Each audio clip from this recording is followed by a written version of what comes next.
Hello, everyone, and thank you for joining me on another episode of The Chamber Within.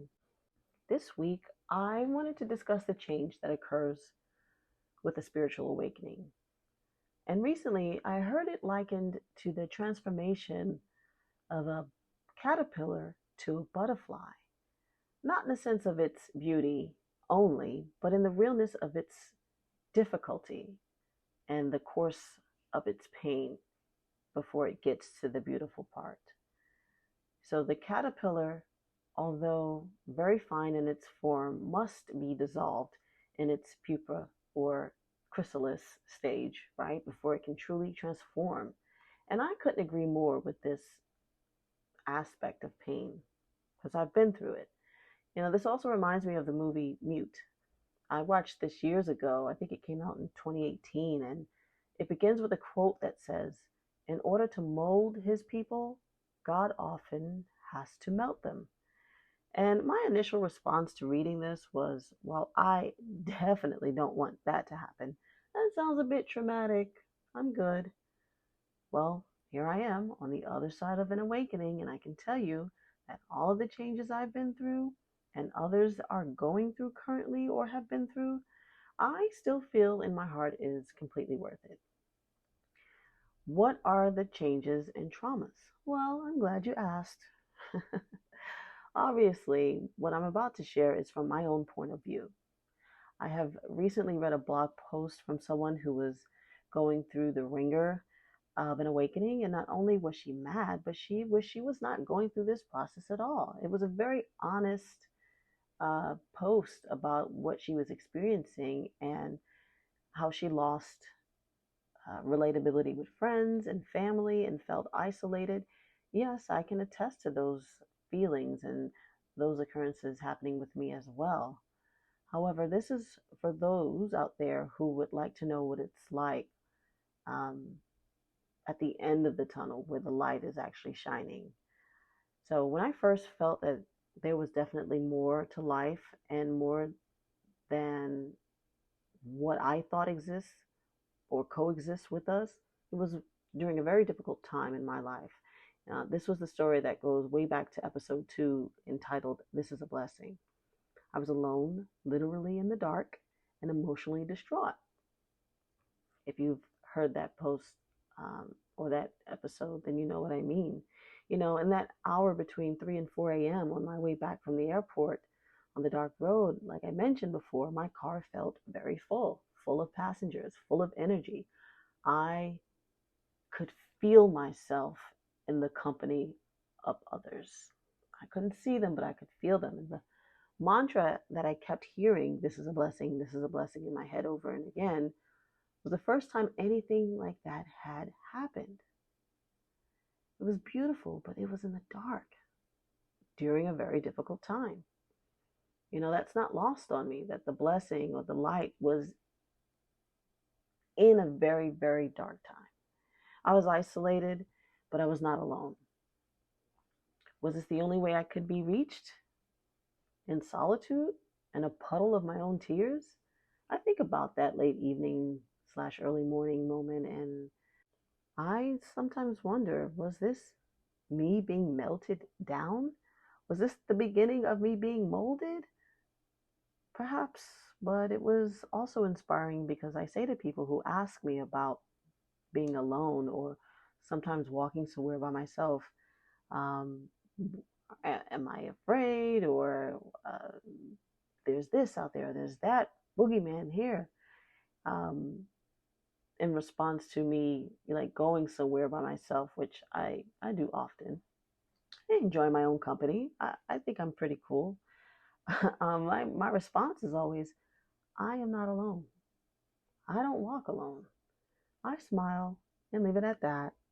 Some people get it and some don't, and that's fine, but there's a big change in not only perspective, but how I live my life because of the awakening that I had. Now, please don't mistake me when I say this. There were many moments. There were many micro moments, some big moments that I had for me to say that there's definitely something more here. I assure you, I am as hard-headed and stubborn of a human as they come. this person, this Dawn that I am, she is the kind of person that needs full on convincing, hard facts, things I can write down and go back to and double check and make sure I'm not losing it. There's so many moments in my awakening that I've had moments where I'm like, that's crazy. Or what a coincidence. How did I know that was going to happen? I don't know. I guess I'm just imagining things, right? Like the orb of light in my room in episode 14. That was full on in my room with my eyes open, lights off, so I could see this orb in the dark. And although the message was received, as I mentioned in that episode, I was so depressed and mad, I just rolled over. Deep sadness has a way of holding us down, being unable to enjoy what's in front of us, waiting to be present. But I in hindsight, I would have asked the questions, or I would have been like, what now? And I was just so into this, not expansion, but the compression and depression, that all I just saw were my troubles. And again, I got the message, but I was just not in the miracle mood. If that makes sense. That sounds ridiculous. I'm not in the miracle mood. Like, who are you? But I just wasn't. I was upset. That just goes to show that although many wondrous things have happened, I wasn't always excited about it. I guess is the realest thing I could say. I was mad that things weren't going my way. I got tripped up in so many spiritual books and questioning everything that I actually stopped living. You know, it was during time of COVID, and that didn't help. We were all pretty much isolated, and my ability to ground myself was missed, right? So I did a lot of meditation, right? So I did a lot of that. I kind of want to say I was almost addicted to the feeling of meditation, because I would feel so great and have such high feelings. And when I come back down, right, and when I get back into, my day to day, being in my body, just the awareness of it, it just paled in comparison.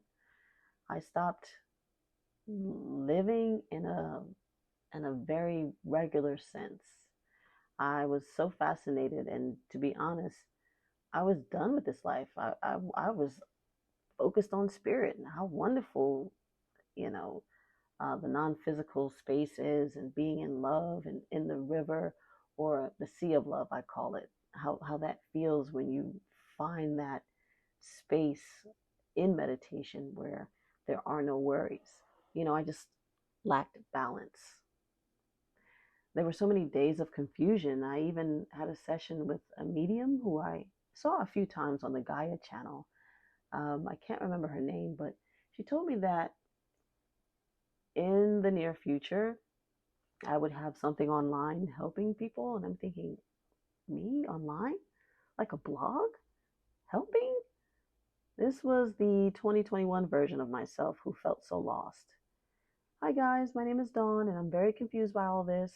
Welcome to my platform of questions, and I hope someone has some answers for me. Like, what? That was me at the time she was telling me this. That version was like, there's no way I could see this happening. So beyond the feelings of confusion, helplessness, sadness, and doubt, 4 years later, here is why I'm glad I went through all of that. I now have a knowing about myself, right? So I know who I am, and in turn, as I've said before, this allows me to know who others are as well. There's a stillness within me where there was once constant chaos and doubt. Do doubts still creep up? Yes, absolutely. But they're more like speed bumps and no longer these large, immovable mountains of doubt, right? Like, I can't see my way around it. There's no way. Like, for me now, a doubt is a small idea to me, a small speed bump. It's the best way I can put it mentally. No longer a mountain. I can recognize them, these doubts. I can deflate them and move forward a lot easier than I used to be able to. I'm kinder to myself. I believe in myself, And this is a big deal. Once you have the ability to catch up to and then get ahead of your thoughts, they lose the ability to run wild and then steer you away from whatever goals or dreams you may have in life. Thoughts are everything. You know how I feel about them if you've been with me for the duration of a few episodes at least. Once you learn how to be the captain of them, you learn how to walk in confidence. It took me years to get here, and for sure, I'm still on this journey back to self-awareness. And I just want to say that while it can be lonely at times, because maybe you are experiencing things too that no one else around you is experiencing, please know that you are not alone. Now, I say all that to say, yes, it has been very great on a lot of days.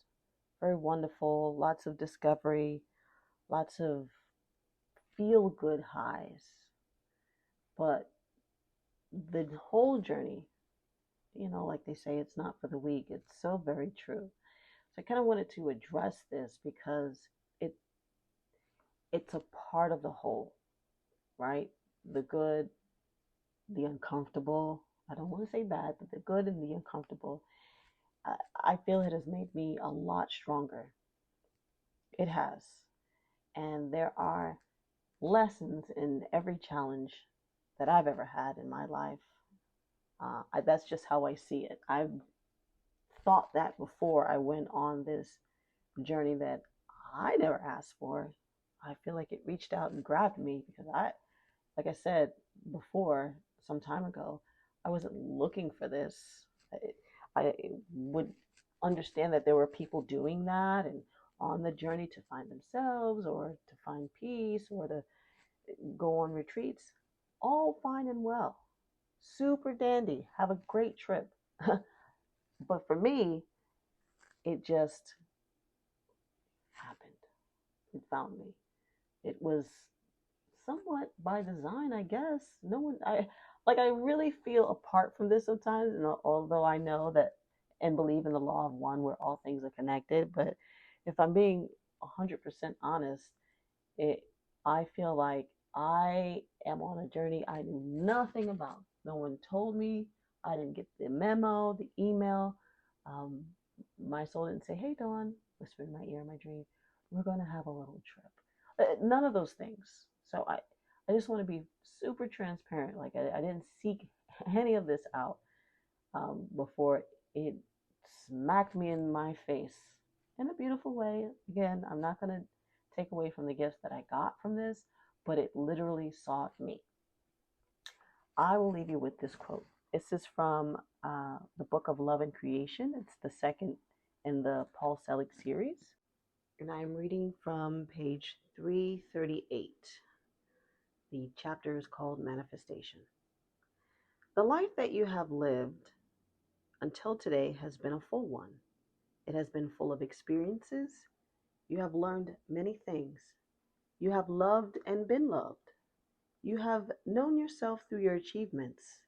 You have feared yourself in your failures. You have believed yourself to be who you were told and you imagined you should be. And today we teach you that you are who you say you are in this moment in time. You are who you say you are. And your significance as a divine being is an eternal significance. The body that you stand in may one day be dust, but what you stand in your knowing, will be with you for an eternity. The fears that you have carried until this date have been ideas and beliefs, and they are not in truth. So let them go to the sea that you now stand in and be washed from you. Our love for you holds you in knowing. Our love for you keeps you in your truth.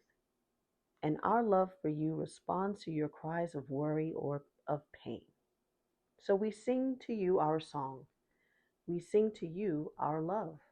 And we bless you in this incarnation of self that you are now manifesting in form. I love his books. They have been super helpful. Um, I just want to say I created the chamber within so that we could journey together. If something in this episode resonates or any previous episodes, or you just need a reminder that someone understands, feel free to reach out. I'd love to hear from you, your questions, your reflections, or what part of the journey you're navigating right now. Feel free to send me an email at thechamberwithin@yahoo.com, or you can reply to this episode on Substack or YouTube. Your voice matters here. I'm here holding space for you. Thank you for joining me again this week. Have a wonderful week ahead, and I will talk to you later. Bye-bye.